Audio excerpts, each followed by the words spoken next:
Hello student, आपण विपणन व्यवस्थापनाचे वैशिष्ट्ये बघणार आहोत. तर त्यामध्ये आपल्याला एकूण 7 वैशिष्ट्यांचा अभ्यास करायचा आहे. त्यामध्ये पहिलं वैशिष्ट्य आहे की 2 क्रियांचा समावेश.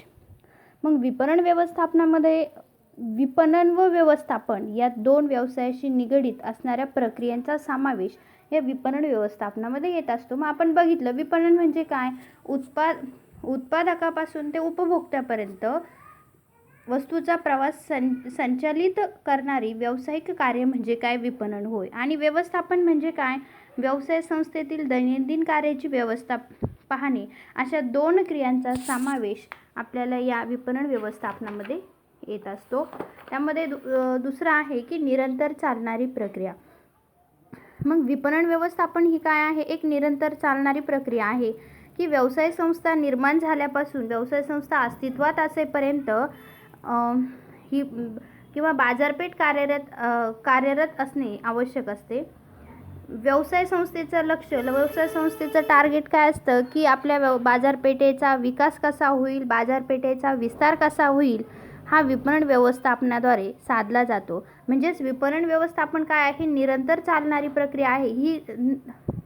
ही थांबणारी प्रक्रिया आहे का, नाही. कारण विपणन व्यवस्थापन ही काय आहे की विपणन काय आहे, आपण एखाद्या वस्तूचं उत्पादन केलं, त्या वस्तूचं उत्पादन केल्यापर्यंत ग्राहकापर्यंत जाऊपर्यंत जी काही प्रक्रिया चालू असते तिला आपण काय म्हणत असतो, विपणन, मार्केटिंग असे म्हणत असतो. म्हणजे विपणन व्यवस्थापन ही प्रक्रिया काय आहे, निरंतर चालणारी प्रक्रिया आहे. त्यानंतर तिसरं आहे की विपणन व्यवस्थापन एक सर्जनशील कार्य आहे. विपणन व्यवस्थापन हे काय आहे, एक सर्जनशील कार्य आहे की बाजारपेठेतील बदलत्या परिस्थितीनुसार विपणन पद्धतीमध्ये काय होत असतं, सातत्याने बदल करावे लागतात. ग्राहकांना वेगवेगळ्या मार्गाने आपल्या उत्पादकाकडे काय करावं लागतं, आकर्षित करावं लागतं. मग आपण एखाद्या वस्तूचं उत्पादन केलं तर नुसतं उत्पादन करून जमणार आहे का, नाही. तर आपल्याला त्या वस्तूचे उत्पादन केल्यानंतर ग्राहकापर्यंत त्या वस्तू कशा पोहोचतील, त्या ग्राहकांना त्या वस्तूबद्दल कशी आवड निर्माण होईल, ग्राहकांनी ती वस्तू कशी पटकन खरेदी करणं गरजेचं आहे.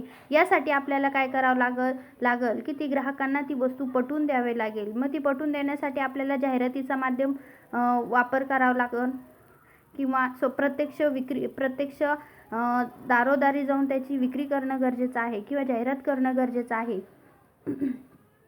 ग्राहकांनी आपल्या व्यवसाय संस्थेचे उत्पादन खरेदी केले तरच व्यवसाय संस्था बाजारपेठेमध्ये आपले अस्तित्व अबाधित ठेवू शकतो. म्हणजे ग्राहकांनी आपल्या व्यवसाय संस्थेचं आपण जे काही वस्तूचं उत्पादन केलं आहे ते ग्राहकांनी खरेदी करणं गरजेचं आहे. आणि ते जर ग्राहकांनी खरेदी केलं तरच आपली व्यवसाय संस्था काय राहील, अबाधित राहील, आपली व्यवसाय संस्थेचा विस्तार होत राहील. त्यानंतर चौथं आहे की विपणन व्यवस्थापन एक विश्वव्यापी कार्य आहे.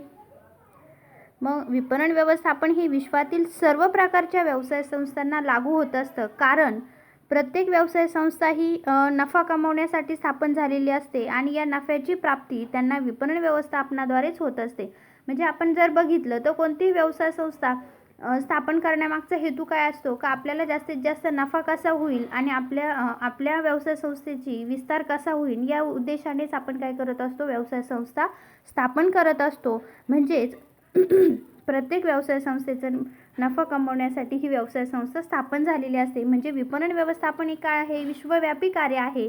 विश्वातील सर्व प्रकारच्या व्यवसाय संस्थांना हे कार्य काय होत असतं, लागू होत असतं.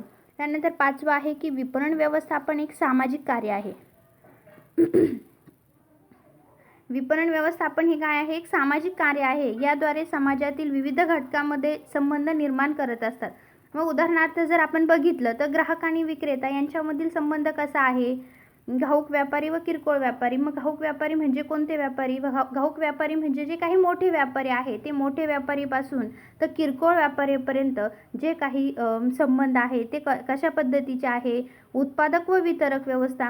मग वस्तूचे उत्पादन केलेले जे काही उत्पादक संस्था आहे, उत्पादक संस्थेपासून तर वितरक म्हणजे ग्राहकापर्यंत ती वस्तू येण्यापर्यंत जे काही आपण वितरक करत असतो त्यातील संबंध कसा आहे, जाहिरातदार ग्राहक संबंध, अशा प्रकारचे सामाजिक संबंध विपणनाद्वारे काय होत असतात, निर्माण होत असतात. व त्यात समाजातील प्रत्येक घटक कोणत्या ना कोणत्या स्वरूपात त्यात बांधला जातो आणि विपणन व्यवस्थापनाद्वारे संबंध प्रस्थापित होत असतात. त्यानंतर 6वं आहे की परस्पर विरोधी ध्येय. ग्राहकांना जास्तीत जास्त समाधान मिळवून देणे व व्यवसाय संघटनेच्या नफ्यामध्ये सातत्याने वृद्धी घडवून आणणे हे विपणन व्यवस्थापनाचे प्रमुख ध्येय आहे. मग आपण जे काही ज्या वस्तूचं उत्पादन केलेलं आहे त्या वस्तूचं उत्पादन केल्यानंतर ते ग्राहकांना त्या वस्तूपासून जास्तीत जास्त समाधान मिळालं पाहिजे. आणि जर त्या वस्तूपासून जर ग्राहकांना समाधान मिळालं तर मग काय होणार आहे, आपल्या व्यवसाय संघटनेच्या नफ्यामध्ये काय होणार आहे, सातत्याने वाढ होणार आहे. आणि हे विपणन व्यवस्थापनाचे काय असते, प्रमुख ध्येय असतं. परंतु विपणन म्हणजे विपणन व व्यवस्थापन हे काय आहे, मात्र हे दोघेही ध्येय परस्पर विरोधी आहे. म्हणजे आपले विपणन व्यवस्थापनाचे प्रमुख ध्येय काय आहे की ग्राहकांना ज्या काही वस्तू आहेत त्या वस्तूपासून जास्तीत जास्त समाधान कसं मिळेल आणि समाधान मिळाल्यामुळे व्यवसाय संघटनेच्या नफ्यामध्ये मोठ्या प्रमाणात वाढ होणं गरजेचं आहे. हे काय आहे, विपणन व्यवस्थापनाचे प्रमुख ध्येय आहे. परंतु हे मात्र दोघेही ध्येय काय आहे, परस्पर विरोधी आहे, एकमेकांविरोधी आहे. आणि 7वा आहे की समाजाची जीवनशैली वृद्धिगत होत असते. आज जगातील कोणत्याही एका उत्पादन संस्थेत निर्माण झालेले उत्पादन जगाच्या दुसऱ्या भागात असणाऱ्या ग्राहकापर्यंत विपणन व्यवस्थापनाद्वारे सहज पोहोचवले जाऊ शकते. म्हणजे आपण जर बघितलं तर आपल्याला जगाच्या कोणत्याही कानाकोपऱ्यामध्ये एखाद्या वस्तूचे उत्पादन झाले तर जगाच्या दुसऱ्या भागात असणाऱ्या ग्राहकापर्यंत ते विपणन व्यवस्थापनाद्वारे काय होत असतं, सहज पोहोचवले जाऊ शकतं. त्यामुळे जगातील कोणतीही व्यक्ती आपल्या आवडीनुसार दुसऱ्या देशात निर्माण झालेली वस्तूची खरेदी करून उपभोग घेऊ शकते. आणि त्यामुळे काय होत असतो की त्यामुळे ग्राहकांची व पर्यायाने समाजाची जीवनशैलीमध्ये काय होत असतं, वाढ होत असतं. म्हणजे आपण जर बघितलं तर आता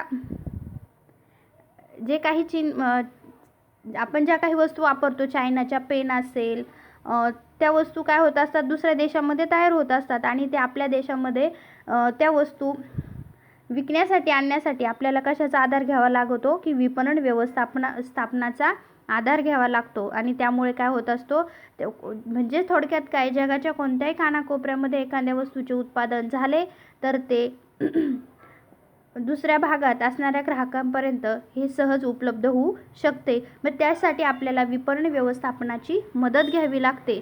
तर आपण ह्या लेक्चरला विपणन व्यवस्थापनाचे वैशिष्ट्ये काय आहे ते इथं बघितलेले आहे. ठीक आहे, थँक्यू.